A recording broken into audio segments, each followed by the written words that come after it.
Hello, everybody. Thank you so much for joining me for another episode of Rusty Talks Politics. Today is August the 7th, 2018, and that's a critical day for two reasons. So first, we're now inside 3 months until the November midterms.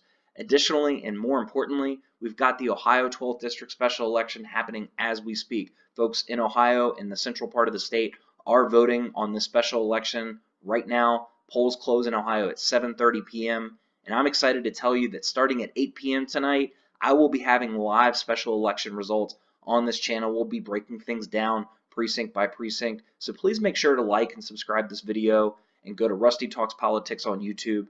Tell your friends. It's going to be an exciting time as we try to figure out whether the Democrats are going to be scoring a huge upset or whether the Republicans are going to hold serve.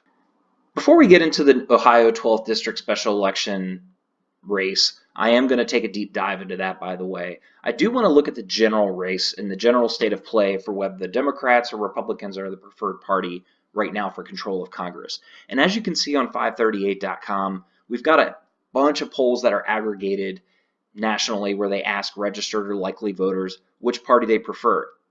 Republicans are not up in one poll, and that's significant, and that's typical for a midterm year where you have the president in one party and then the opposing party doing well in the midterms. So that goes along with about what you might expect, except the Democrats are doing a little bit better in polling right now than your typical midterm year. So when people ask whether it's going to be a blue wave or a blue tsunami, the answer is yet to be determined. But that's why the Ohio 12th District special election is going to be so critical, because we're actually going to get results. We're not just going to see polling, we're going to see results.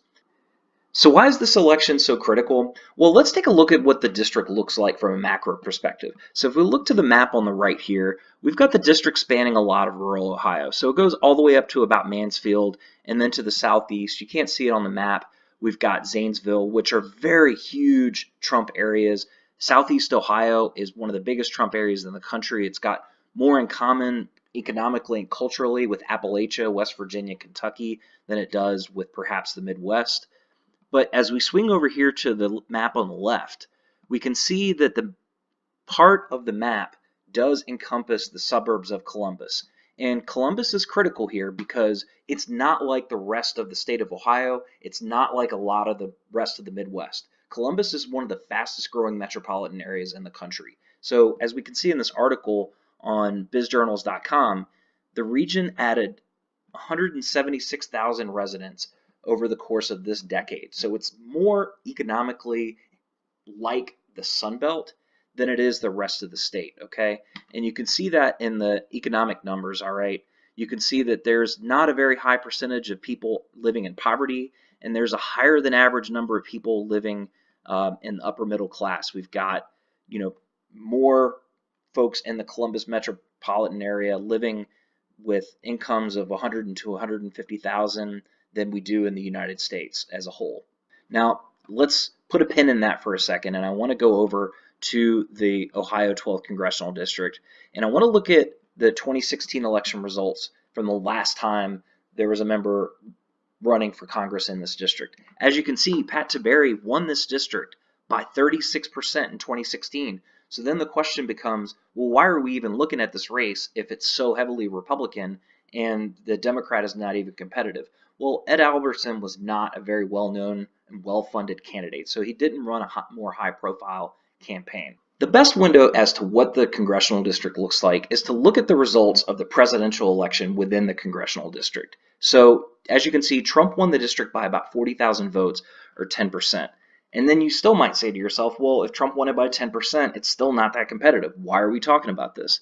I want to look at the extremely detailed map of the New York Times presidential election results as of 2016. So this is the Hillary Clinton-Trump election. As you can see in the northern part of the district, in Richland County, Donald Trump won 66% of the vote. You've got Morrow County, where Trump dominated 72%. More of the same in Muskegum, 65% of the vote. And then in Licking County, Trump got 61% of the vote. So again, the rural parts of the district are huge, huge Trump country. But the most interesting county is Delaware County. So as you can see, Trump still won it pretty convincingly by about 15%. And then we look to the south, Franklin County, where Columbus is. Hillary Clinton did very well and won the county with about 60% of the vote. But we have to remember as we zoom in that the 12th Congressional District only encompasses the northern part of Franklin County. So this is where my mouse is going right now. We've got Hillary Clinton, doing pretty well. And let's go back over to the spreadsheet. If we look at Franklin County, the presidential election, the part that's in the 12th Congressional District, Hillary Clinton won that by about 26,000 votes, okay? Let's go back to Franklin County, and if you can see where my mouse is, this is the Delaware County, Franklin County line. And Delaware County is really interesting because it's a very, very fast-growing suburb of Columbus, and you've got a lot of wealthy, college-educated voters in this area, especially the southern one-third part of Delaware County, okay? So we've got some purple, some blue precincts, some close areas, and if we look at the Delaware County results in the southern part of the county in 2016, we can see that Trump won it by about the same margin that he won the district in 2016, by about 10% or about 7,000 votes. And again, we have to remember that 70% of the congressional district, despite it encompassing such a large area, lives in this tiny little area right here, okay? So what does Danny O'Connor have to do to win? He's got to really run up the score in northern Franklin County. Again, we talked about Hillary winning the area by about 20%. Danny O'Connor has to win by about 20% or more. So he needs to get north of 60% in this part of Franklin County, which I do think he'll do. The biggest question is Delaware County, so that southern third part of Delaware County where things are turning purple very fast, okay? As we talked about, Trump won this part of the county by about 10%. And then you might ask yourself, well, why is there all this discussion about Danny O'Connor pulling even in this part of the county and therefore winning the district, or at least pulling even in the district and making it a 50-50 race? Well, the answer lies in college-educated white women, because we've got a ton of college-educated white women in this fast-growing part of Delaware County and the northern suburbs of Columbus, okay? Let's look at the Washington Post analysis from the Schar School polling of which demographics are voting in which direction over the past 15 or so years.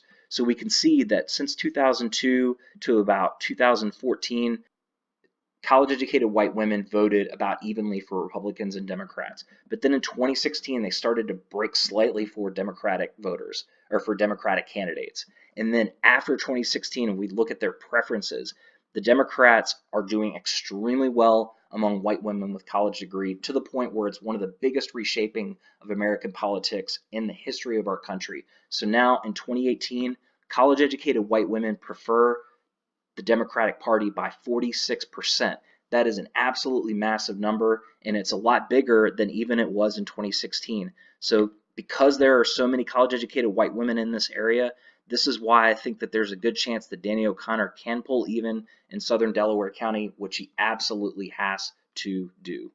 This is not just speculation either. It's not just experts talking about what they think will happen with college-educated white women. It's actually showing up in polling. So if we look at this Emerson College polling that was just released yesterday at the tail end of the race, we can see that Danny O'Connor and Troy Balderson are in a dead heat.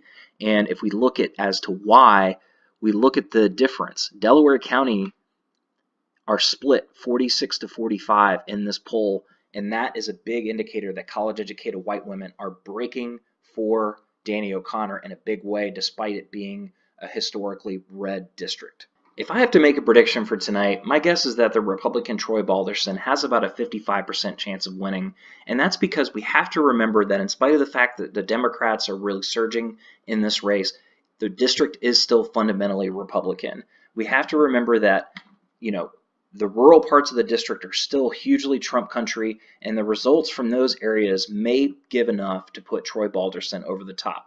That being said, the fact that this race is even close, that if Danny O'Connor does come within 2 or 3 points, that does portend a huge Democratic wave. My guess is that a 2-point Republican victory tonight would probably portend a 25 to 30 seat pickup for Democrats in the House this November. So that's going to do it for tonight. Really appreciate you watching this video, but remember, at 8 p.m. tonight, I am going to be streaming results from this race live on this channel. So please like and subscribe this video, tell your friends. If you can't get to a TV, this is a great spot to be so you can watch on your phone. I'm going to be looking at things by precinct, by county, and if we get enough results in early enough, I'll make a call as to who's going to win. So again, thanks for watching, and we will see you at 8 p.m. Eastern tonight. Thanks, everyone.